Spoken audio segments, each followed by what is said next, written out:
நம்ம Ashwin sweets and snacks export பண்றதுக்கு 7373041434 மற்றும் www.ashwinsweets.com கான்டாக்ட் பண்ணுங்க.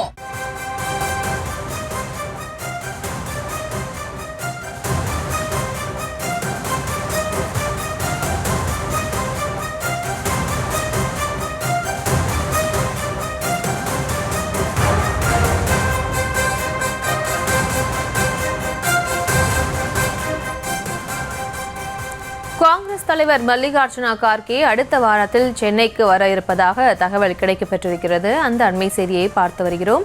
2026 சட்டமன்ற தேர்தலுக்கான திமுகவுடன் கூட்டணி குறித்து பேசுவதற்காக அவர் வருவதாக தெரிவிக்கப்பட்டுள்ளது. மேலும் இவர்களோடு இணைகிறார் அந்த செய்தியாளர் பாரி கார்த்திக். வணக்கம். முழு விவரம்.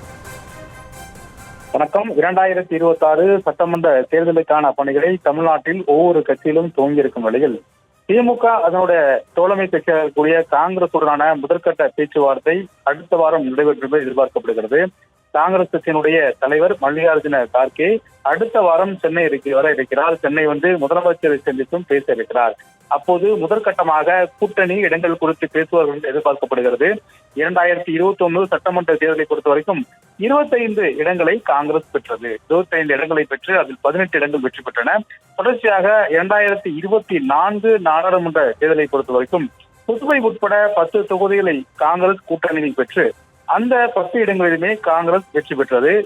இந்தியாவிலே ஒரு மாநிலத்தில் அதிகமாக வெற்றி பெற்றது தமிழகத்தில் தான் என்ற அடிப்படையில் 10 தொகுதிகளை புதுவை உட்பட தொகுதிகளை காங்கிரஸ் வெற்றி பெற்றது. இந்நிலையில்தான் வருகின்ற இந்த பேச்சுவார்த்தை தொடர்பாக குறிப்பாக கூட்டணியில் இருக்கக்கூடிய கட்சிகளிலே தமிழகத்தில் தான் காங்கிரஸ் கடந்த 2024 10 இடங்களை பெற்ற நிலையில் தற்போது 2026 சட்டமன்ற தேர்தலிலும் காங்கிரசுடனான இந்த பேச்சுவார்த்தை திமுக தற்போது துவங்கும் என்று எதிர்பார்க்கப்படுகிறது. ஏனென்றால் வருகின்ற ஏப்ரல் மாதத்தில் தமிழகத்தில் தேர்தல் நடைபெறுவதால் அரசியல் கட்சிகள் அதற்குள்ளாக அதாவது இந்த 3 மாதத்திற்குள்ளாக கூட்டணி குறித்த பேச்சுவார்த்தை முடிவடையும் என்று எதிர்பார்க்கப்படுகிறது. திமுகவை பொறுத்தவரைக்கும் தற்போது இருக்கக்கூடிய கூட்டணி கடந்த 4 தேர்தலாக தொடர்ச்சியாக வருகிறது. அதாவது 2019 தேர்தலிலிருந்து தொடர்ச்சியாக அந்த மக்கள் நலம் கூட்டு இயக்கம் தோல்வியடைந்த பிறகு அந்த மக்கள் நல கூட்டத்தில் இருக்கக்கூடிய 4 கட்சிகளும் காங்கிரஸ் கட்சியும் என தொடர்ச்சியாக திமுகவுடன் பயணித்து வருகிறார்கள். அவர்கள் சேர்ந்த ஒவ்வொரு தேர்தலும் வெற்றி பெற்று வருகிறார் என்பது குறிப்பிடத்தக்கது. அதன் அடிப்படையில் தான் வருகின்ற 2026 சட்டமன்ற தேர்தலுக்கும் ஏற்கனவே திமுக சார்பில் அமைக்கப்பட்ட கூட்டணி மட்டும்தான் தற்போது தேர்தல் நடக்கும் என்று எதிர்பார்க்கப்படுகிறது. அதன் அடிப்படையிலே வருகின்ற அடுத்த வாரம் முதலமைச்சர் சந்தித்து முதற்கட்டமான இந்த பேச்சுவார்த்தையில் ஈடுபட இருப்பதாக தகவல் தெரிவிக்கப்படுகிறது. அதன் அடிப்படையில் அடுத்த வாரம் மல்லிகார்ஜுன கார்கே முதலமைச்சர் திரு மு க ஸ்டாலினை சென்னையில் சந்திக்கிறார்.